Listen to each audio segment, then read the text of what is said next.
good afternoon, good morning, good evening everyone. My name is Marisol Sugiyama and gusto ko lang pong mag-live dahil gusto ko lang pong i-ano sa inyo kung ano po bang ang pagkakaiba ng work as a worker full-time and a business owner or a digital business owner or be a boss.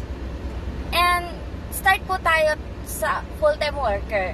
So, if you are a full-time worker, is nandun po yung 8 to 5 hours sa work, then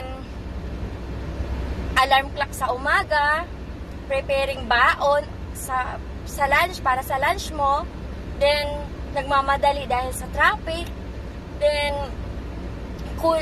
kulang ang sinasahod, and gipit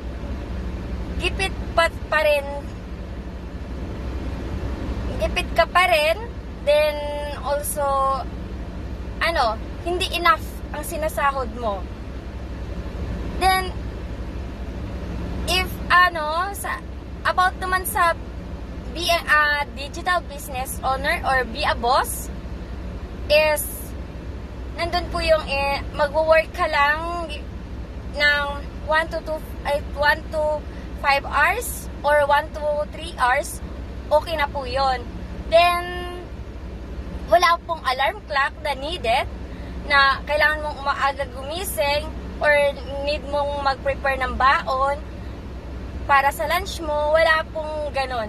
Then hindi ka na rin po mag-iisip ng kulang yung pambayad ko sa bills, then lalo na pag mag-shopping ka, so hindi mo na iniisip kung magkano ang ginagastos mo.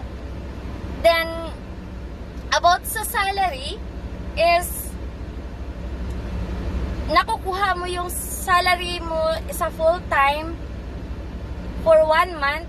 Here in the business, makukuha mo siya in 3 days, or 3 days na income mo is equivalent for 1 year of your full-time worker. Ne?